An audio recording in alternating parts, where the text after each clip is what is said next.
प्यारे बच्चों नमस्कार। जैसा कि हम कल हिंदी की अपनी जो पहली पुस्तक है हिंदी भाषा और साहित्य का इतिहास, तो हिंदी भाषा और साहित्य के इतिहास में हम लोगों ने कल हिंदी भाषा के बारे में पढ़ा।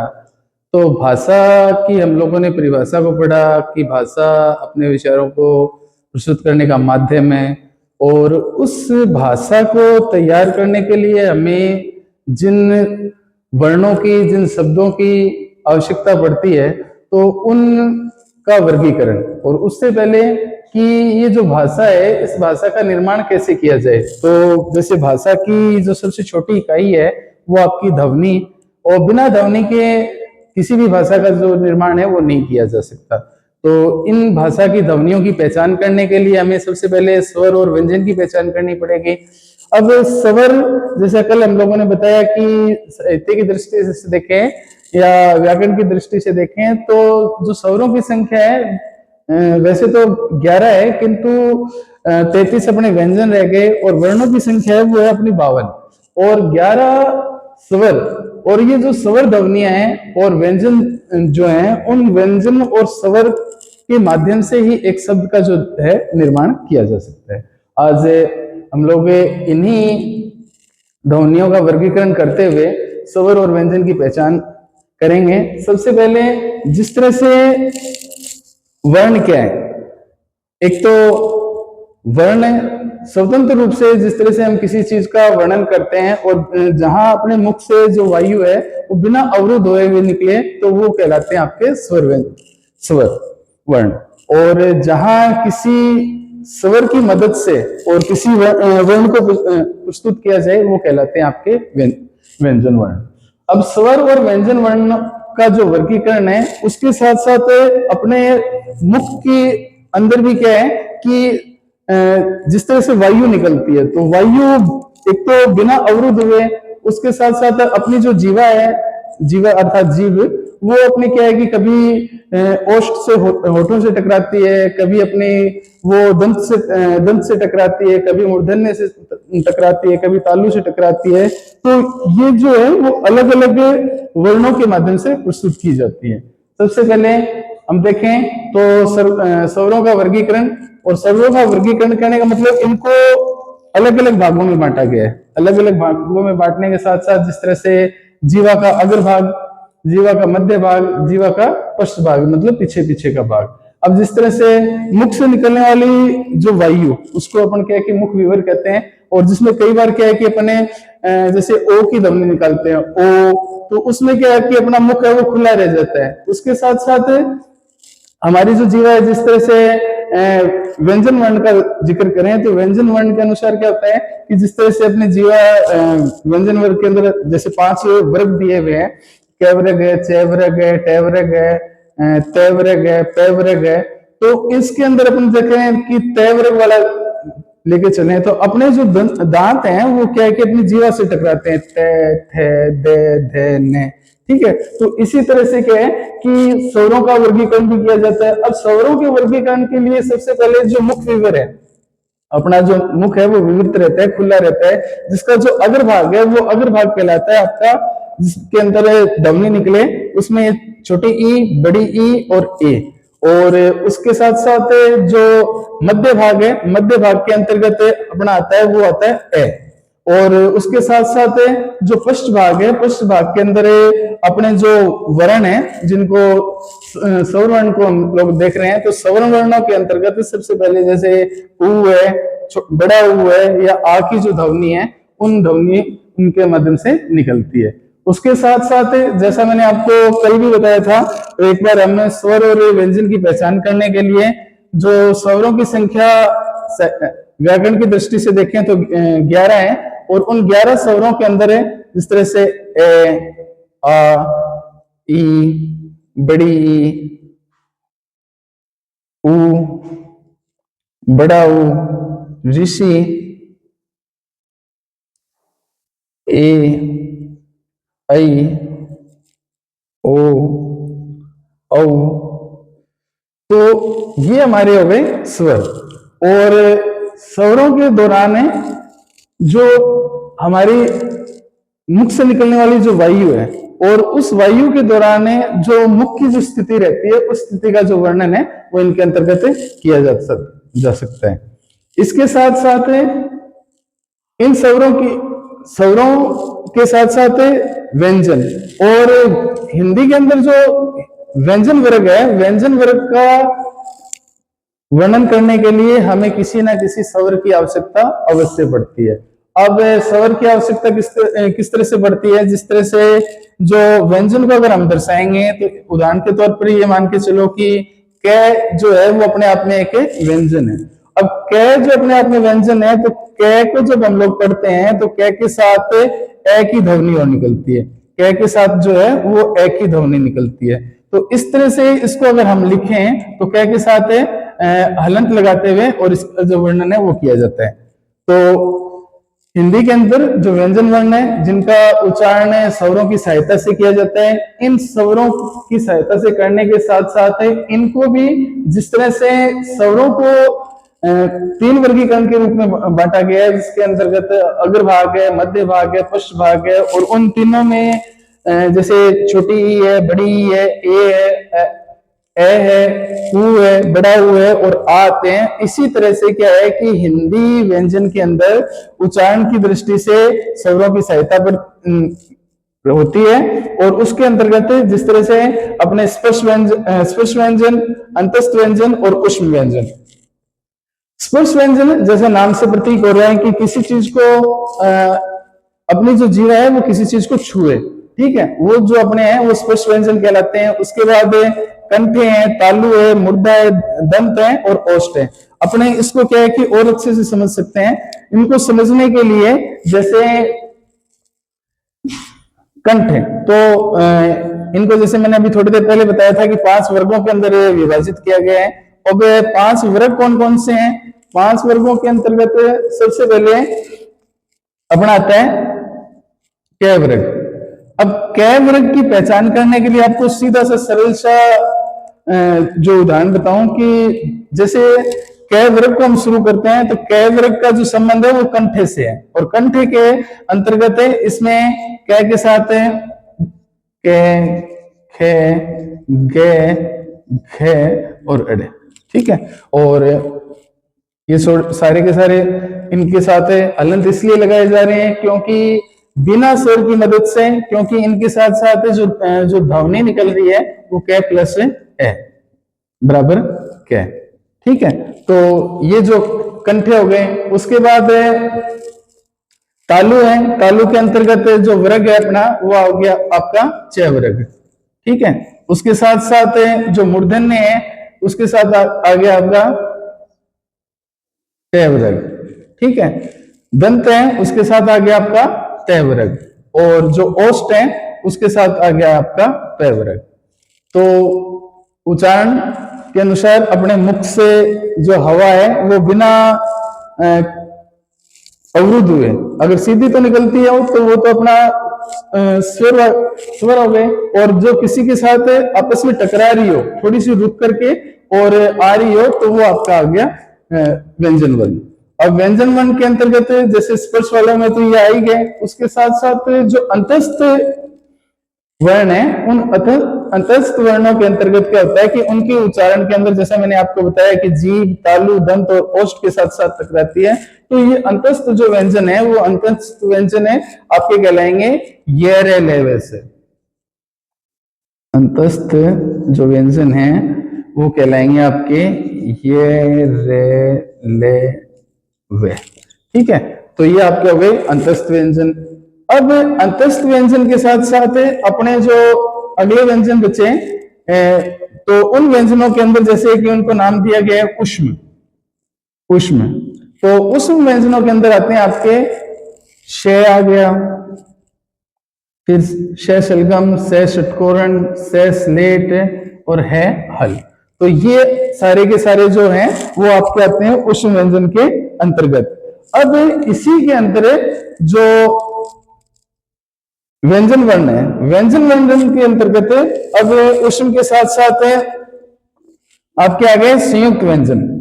जैसे कि आपको बताया कि स्वरों की संख्या जब 11 है तो अभी वर्तमान में जो अपनी व्याकरण है उसमें व्यंजन की जो संख्या है वो कितनी है? 33।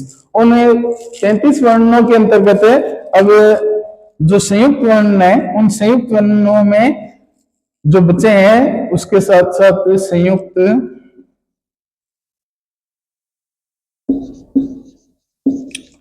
संयुक्त वर्ण में आ गए आपके अक्षय जो क्षत्रिय वाला, त्रे और गे, अक्षय त्रे गे, तो ये आ गए आपके संयुक्त व्यंजन के अंतर्गत। तो इन सभी के अंदर जिस तरह से हम उच्चारण करते हैं तो हमारी जो ध्वनि है वो ध्वनि थोड़ी सी क्या है कि अपने मुख के अंदर रुक करके और आए तो ये आपके कहलाते हैं संयुक्त व्यंजन। उसके साथ साथ कल जैसा हम लोगों ने बताया पढ़ा था कि अनुस्वार भी है। अब अनुस्वार व्यंजन का वर्णन करें तो अनुस्वार के साथ अपने आते हैं, जिस तरह से मैंने कल आपको एक चिन्ह बताया था तो ये आपका अनुस्वार हो गया। इस अनुस्वार के अंदर भी एक और जो दूसरा है, जिस तरह से मैंने कल आपको स्वरों के साथ दो को छोड़ दिया था जिसमें अंग और है, अंग और है इनकी खातिर मैंने बताया था कि ये अपने आप में क्या है कि अयोगवा है, ये अपने में क्या है अयोगवा है। ठीक है, तो अनुस्वार के साथ जो दूसरा है वो विसर्ग चिन्ह है और ये इसमें आता है।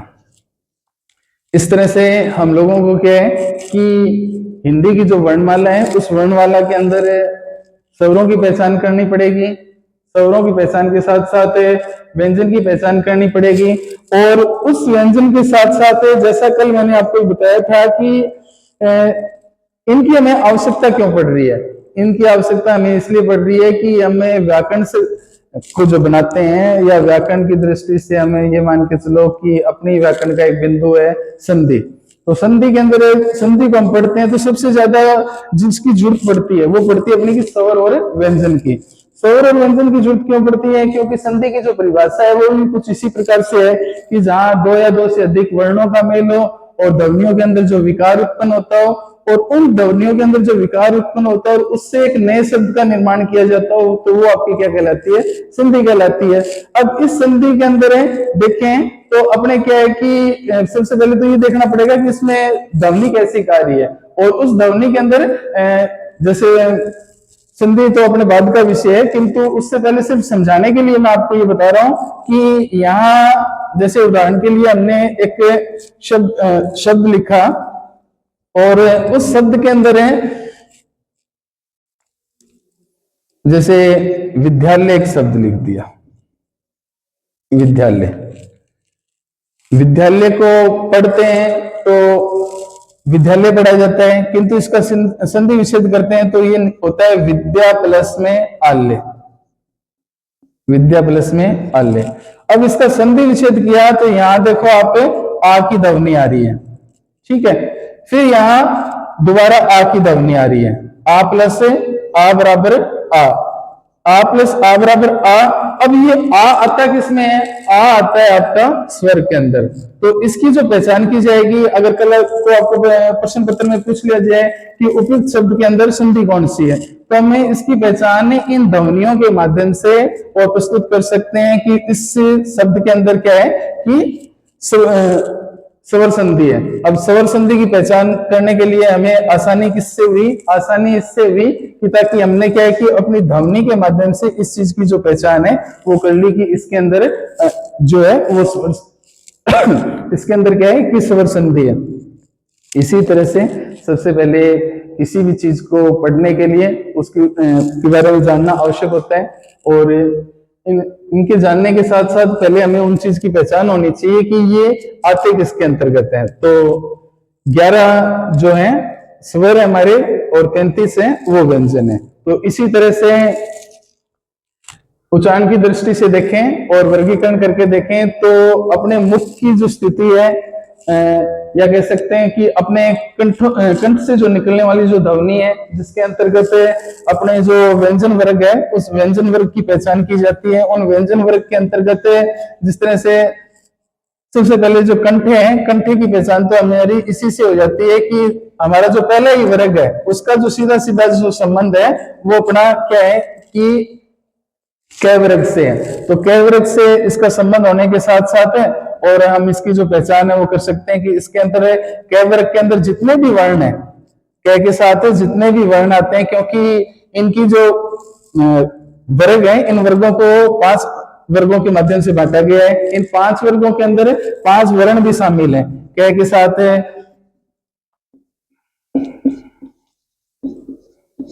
ये 5 आते हैं। उसी के साथ जैसे दूसरा जो है वो आपका आ गया छह वर्ग, छह के साथ ये अगले आ गए, ठीक है। उसके साथ साथ है तय के साथ है, फिर उसके साथ साथ आ गए, उसके साथ साथ है तय, तय वर्ग के साथ आ गए। तय का जो संबंध है वो दंते से है और दंते वाले आ गए। उसके साथ साथ है पै वाले आ गए, पै का जो संबंध है वो ओष्ठ से है।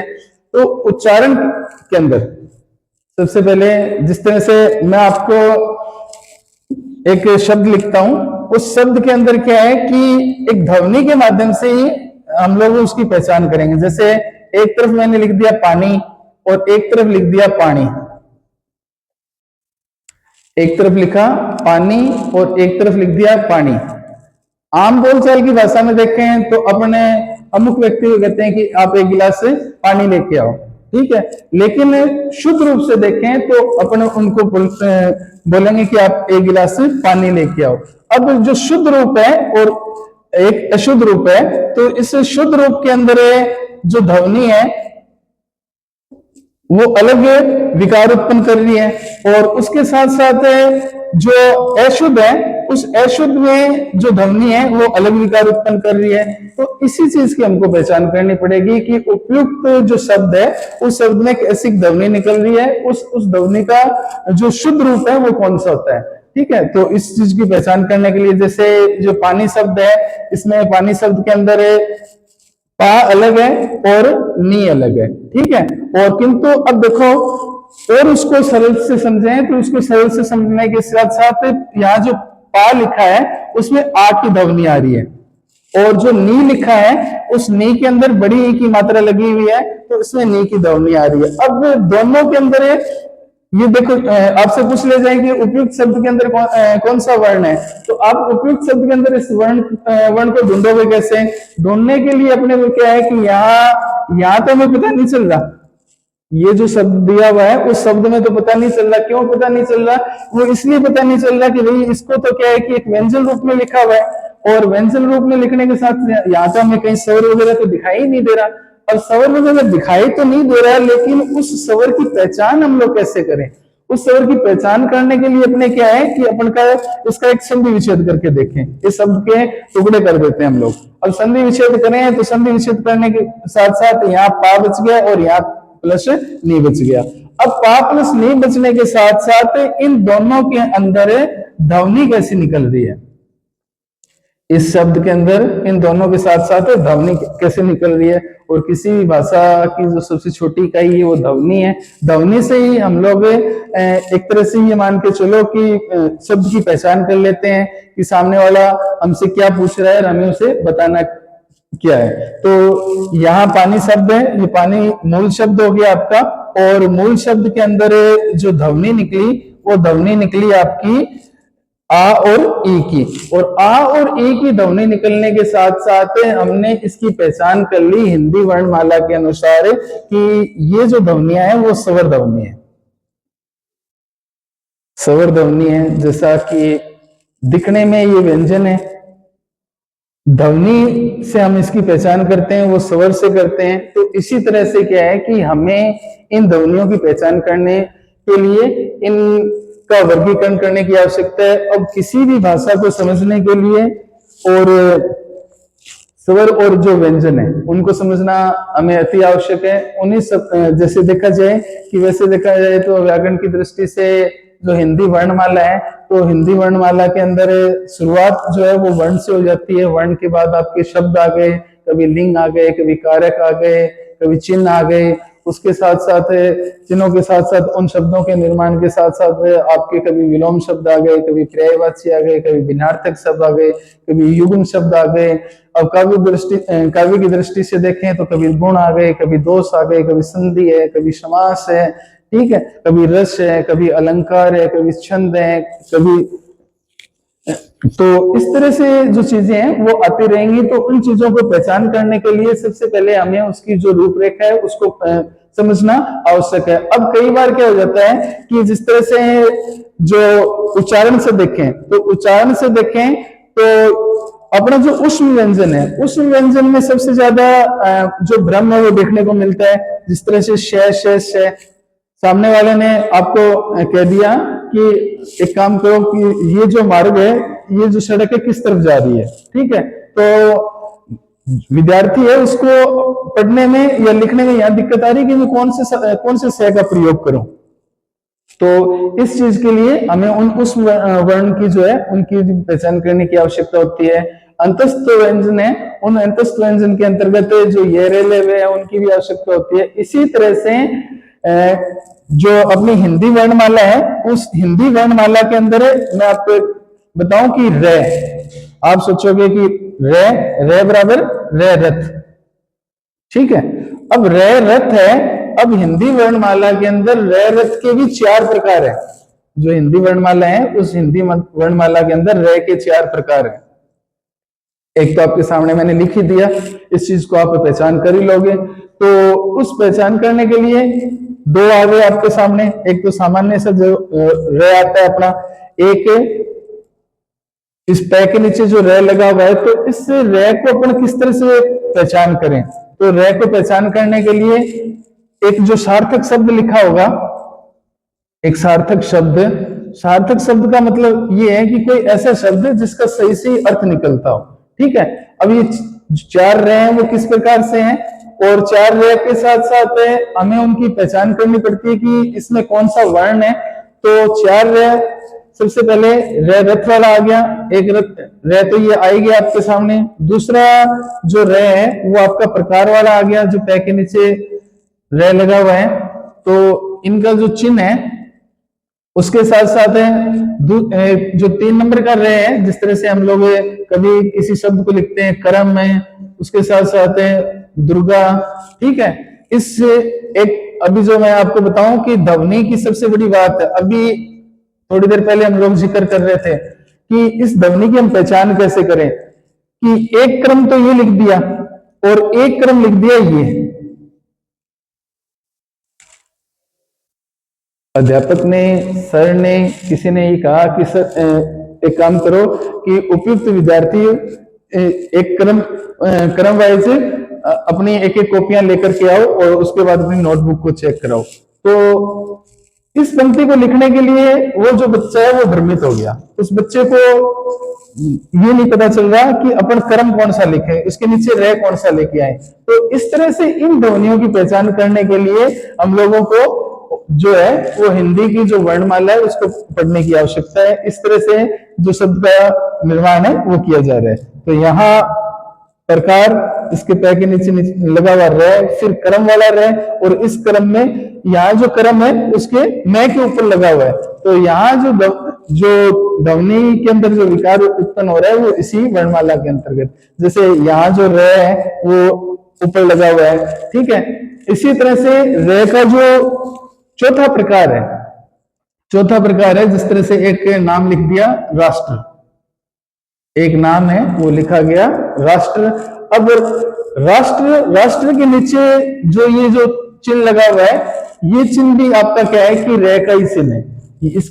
इसकी जो ध्वनि है वो भी क्या है कि रे से ही निकल दी है। तो इस तरह से हिंदी वर्णमाला के अंदर अपने जो रे के 4 प्रकार और उन 4 प्रकारों के अनुसार इनका जो वर्णन है वो किया जाता है। तो इसके लिए क्या है कि हमें सबसे पहले हिंदी की जो वर्णमाला है उस वर्णमाला के अंदर स्वर और व्यंजन की जो पहचान है वो करनी आवश्यक है। उन स्वर और व्यंजन की पहचान करने के लिए सर्वों का वर्गीकरण, उन वर्गीकरण के साथ साथ जिस तरह से स्वर का वर्गीकरण के अनुसार 3 प्रकार हैं, ठीक है, अग्र है, पश्च है, मध्यम है। उसी प्रकार है हिंदी के व्यंजनों के अंदर भी उच्चारण की दृष्टि से देखें कि बिना स्वरों की मदद से उसको पढ़ ही नहीं सकते। इसके अंदर भी क्या है कि तीन ही प्रकार हैं, स्पर्श हैं जो अपने जीवा है वो जिस तरह से अपने आंतरिक भाग है उनको जो छू रही है, उसके साथ साथ अंतस्थ है और उष्म है। इनके अंतर्गत है कंठ, तालु और मूर्धा, दंत, ओष्ठ है। और उसके साथ साथ अपनी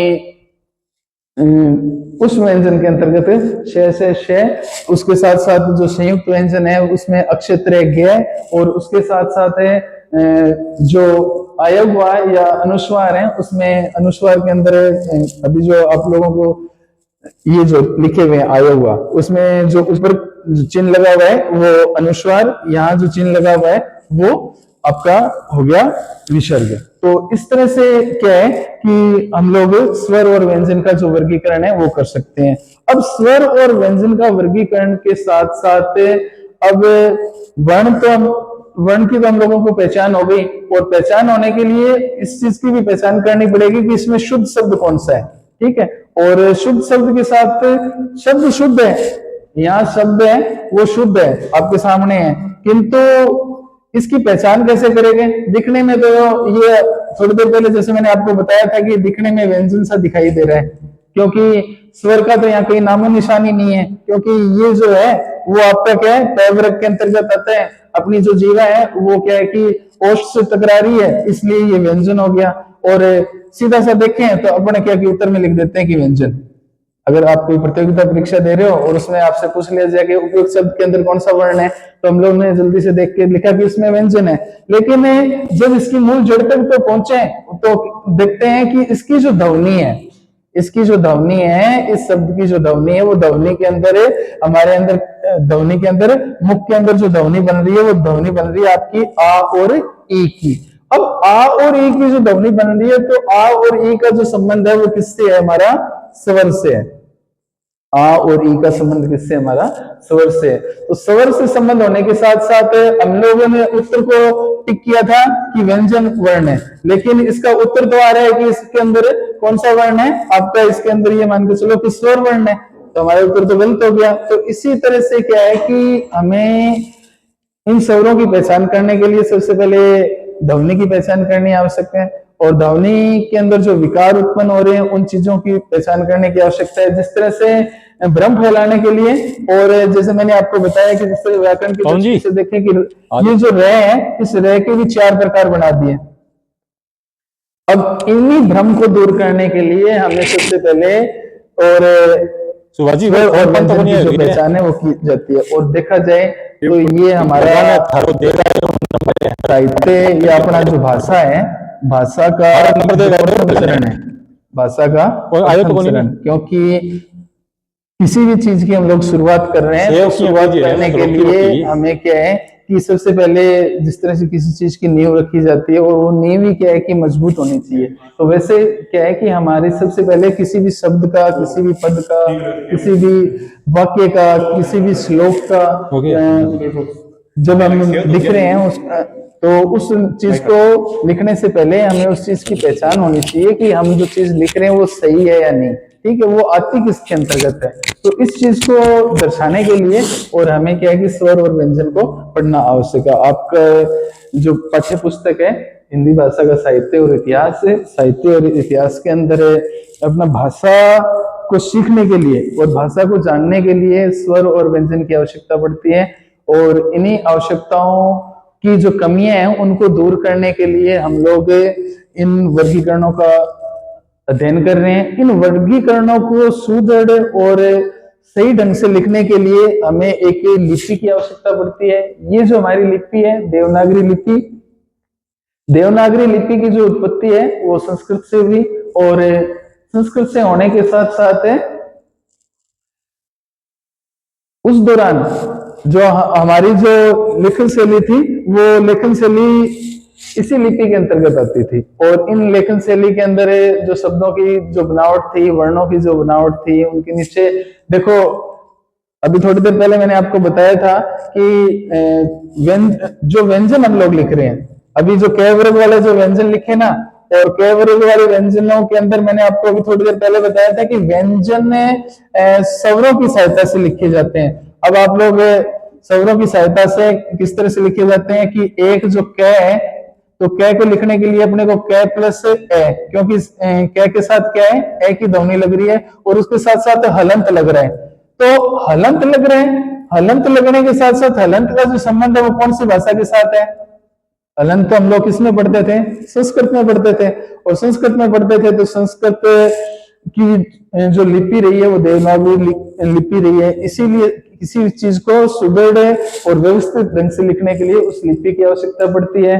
अब लिपि की दृष्टि से देखें या वर्णों के जो मूल रूप को देखें, तो जो लिखित रूप में किसी चीज को दर्शाया जाएगा वो इसका मूल रूप कहलाएगा। बिना लिखित के तो भाषा के जो दो रूप और बचे हुए हैं, और उन दो रूपों में जो एक रूप है वो आपका मौखिक है, तो मौखिक है अपने आप में अस्थायी, मौखिक जो है वो अपने आप में अस्थायी, इसका कोई रूप या कोई आकार नहीं होता, जबकि लिखित है उसका लिखित का अपना एक रूप होता है, ठीक है, उसको अपना एक स्थायी रूप कह सकते हैं। उसके साथ साथ इसी की जो एक भाषा है वो सांकेतिक है, ठीक है, बिना संकेतों के, जैसे किसी भी दिशा को दर्शाने के लिए हम लोग उन चिन्हों का प्रयोग करते हैं, ठीक है, या कह सकते हैं कि हम किसी मार्ग पे जा रहे हैं और जहाँ पे जेब्रा क्रॉस के जो निशान लगे हुए हैं उनसे हम लोग पहचान कर सकते हैं, या सड़क के ऊपर जो हरी और लाल बत्ती